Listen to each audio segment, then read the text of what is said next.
Assalamualaikum warahmatullahi wabarakatuh. Shalom. Selamat pagi teman-teman semua. Halo, perkenalkan nama saya Anggi Kiak.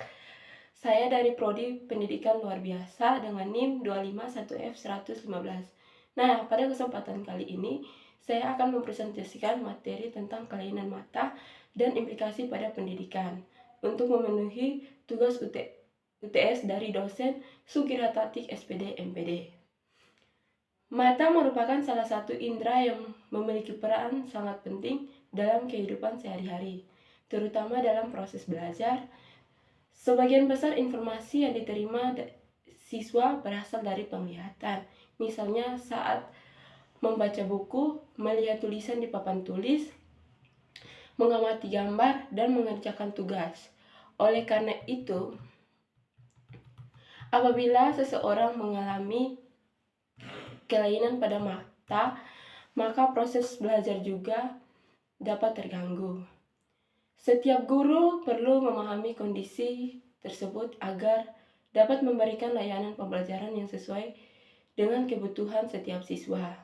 Sekarang saya akan menjelaskan satu persatu jenis kelainan mata beserta implikasi dalam pendidikan. Yang pertama yaitu kelainan refraksi. Kelainan refraksi adalah gangguan pada pembiasaan cahaya di dalam mata. Cahaya yang masuk seharusnya jatuh tepat di retina agar seseorang dapat melihat dengan jelas. Namun, kelainan refraksi, cahaya tidak jatuh tepat di retina sehingga penglihatan menjadi kabur.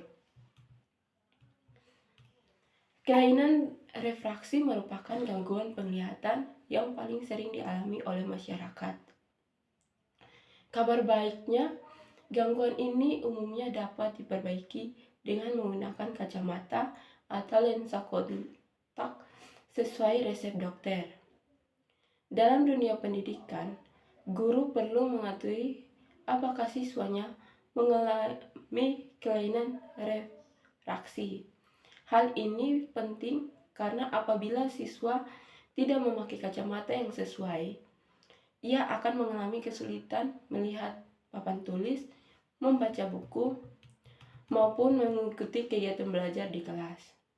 Oleh sebab itu, guru dapat bekerja sama dengan orang tua agar siswa selalu menggunakan alat bantu penglihatan yang diperlukan.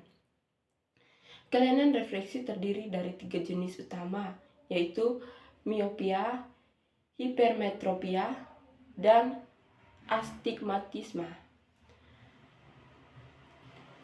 Selanjutnya adalah miopia atau yang lebih dikenal sebagai rabun jauh.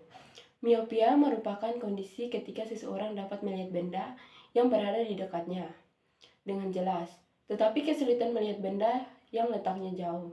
Contohnya, seorang siswa dapat membaca buku dengan baik, tetapi tidak dapat melihat tulisan guru di papan tulis apabila duduk di bangku belakang. Hal ini terjadi karena bola mata terlalu panjang sehingga cahaya yang masuk difokuskan di depan retina, bukan tepat di retina. Untuk memperbaikinya, digunakan kacamata berlensa minus atau lensa cekung. Dalam pembelajaran, guru dapat membantu siswa dengan menempatkannya di bangku depan agar lebih mudah melihat papan tulis. Selain itu, guru memastikan siswa memakai kacamata sesuai resep. Tulisan di papan tulis sebaiknya dibuat cukup besar, jelas, dan memiliki kontraks yang baik sehingga mudah dibaca. Dengan cara tersebut, siswa tetap dapat mengikuti pembelajaran secara optimal. Jenis berikutnya adalah hipermetropia atau rabun dekat. Kondisi ini merupakan kebalikan dari miopia. Seseorang yang mengalami hipermetropia dapat melihat benda yang jauh dengan jelas, tetapi mengalami kesulitan melihat benda yang dekat, misalnya saat membaca buku atau menulis. Penyebabnya adalah cahaya yang masuk difokuskan di belakang retina. Hal ini dapat terjadi karena bola mata terlalu pendek atau kornea terlalu datar.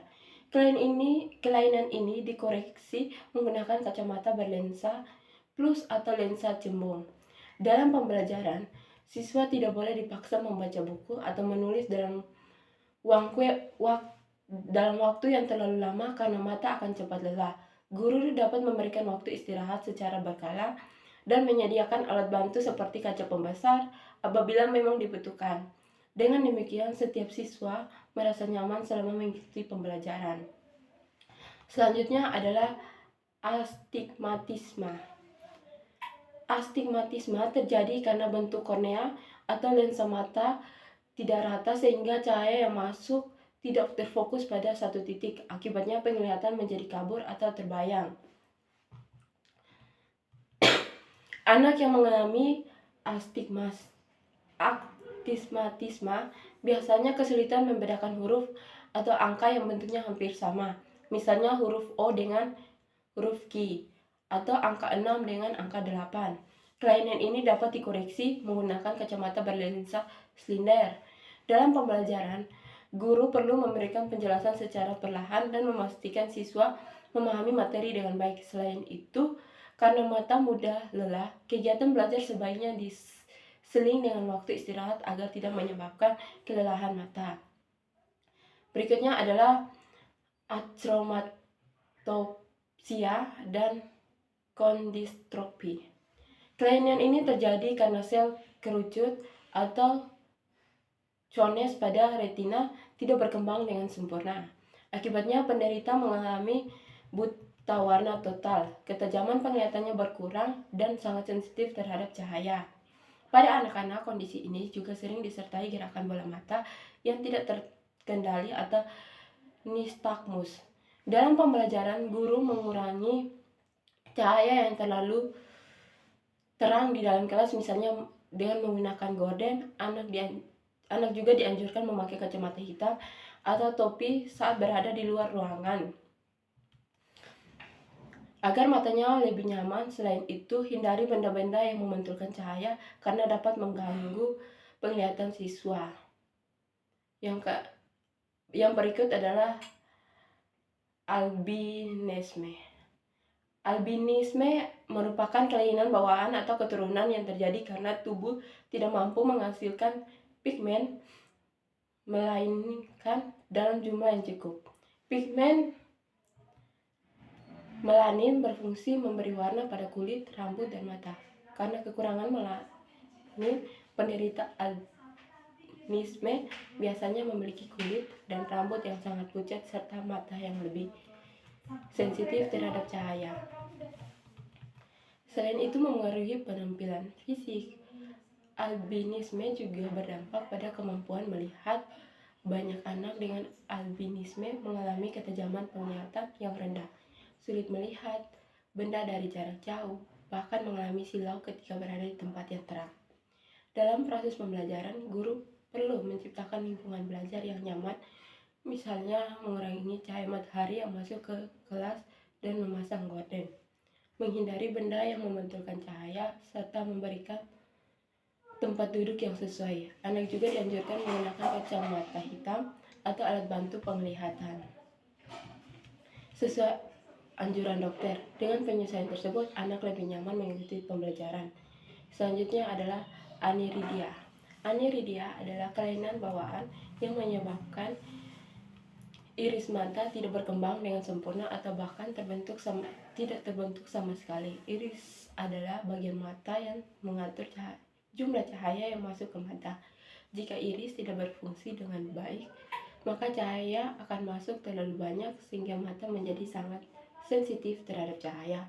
Akibatnya, anak sering merasa silau, penglihatannya kurang jelas, dan mudah mengalami kelelahan mata. Dalam pembelajaran, guru perlu mengatur pencahayaan kelas agar tidak terlalu terang. Guru juga sebaiknya menggunakan media pembelajaran dengan tulisan yang jelas dan memiliki kontras yang baik. Selain itu, hindari memberikan tugas membaca dan menulis dalam waktu yang terlalu lama agar mata anak tidak cepat lelah. Selanjutnya adalah katarak. Katarak adalah kondisi ketika lensa mata menjadi keruh sehingga cahaya sulit masuk ke retina. Akibatnya penglihatan menjadi buram seperti melihat kaca yang berkabut. Katarak tidak hanya dialami oleh orang lanjut usia, tetapi juga dapat terjadi sejak anak lahir atau disebut katarak kongenital. Jika tidak segera ditangani, kondisi ini dapat menyebabkan gangguan penglihatan yang lebih berat. Dalam pembelajaran, guru perlu mengetahui tingkat keparahan katarak yang dialami siswa.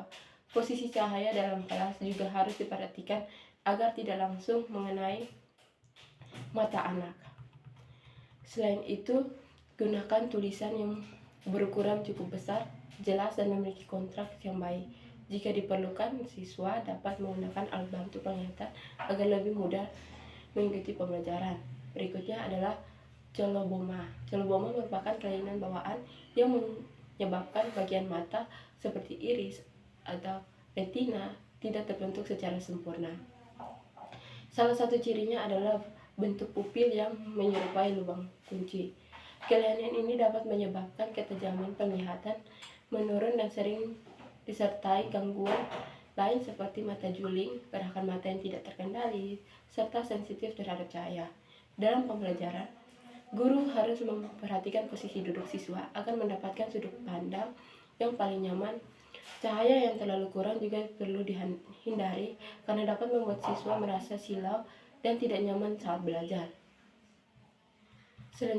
Selanjutnya adalah glaukoma. Glaukoma adalah penyakit mata yang terjadi karena tekanan di dalam bola mata meningkat.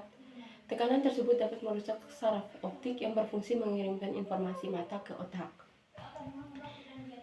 Pada anak, glaukoma dapat menyebabkan ukuran bola mata membesar dan kemampuan melihat menjadi semakin berkurang apabila tidak segera ditangani. Dalam pembelajaran, guru perlu memperhatikan kondisi penglihatan siswa dan memberikan tempat duduk yang sesuai. Jika siswa menggunakan obat tetes mata atau alat bantu penglihatan, guru sebaiknya mendukung penggunaan agar siswa dapat belajar dengan nyaman. Selanjutnya adalah hemianopia. Hemianopia adalah kondisi ketika seseorang kehilangan sebagian lapang pandangnya, misalnya hanya dapat melihat bagian kanan dan bagian kiri saja. Akibat, siswa sering menyadari adanya benda atau tulisan yang berada di sisi penglihatannya hilang. Hal ini tentu dapat mengganggu kegiatan membaca, menulis, maupun berjalan. Dalam pembelajaran, guru menempatkan siswa pada posisi duduk yang paling sesuai sehingga ia dapat melihat papan tulis dengan baik. Guru juga dapat melatih kemampuan persepsi visual agar siswa lebih mudah mengenali objek di sekitarnya.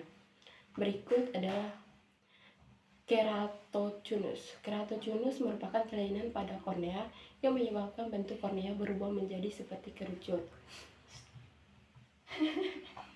Perubahan bentuk ini membuat cahaya tidak difokuskan dengan baik sehingga penglihatan menjadi kabur. Pada awalnya gangguan ini mungkin ringan, tetapi lama-kelamaan dapat menyebabkan penurunan ketajaman penglihatan. Dalam pembelajaran, penanganannya hampir sama dengan miopia. Astigmasi. Guru perlu memastikan siswa menggunakan alat bantu penglihatan sesuai resep dan memberikan bahan bacaan dengan tulisan yang jelas serta kontras yang baik.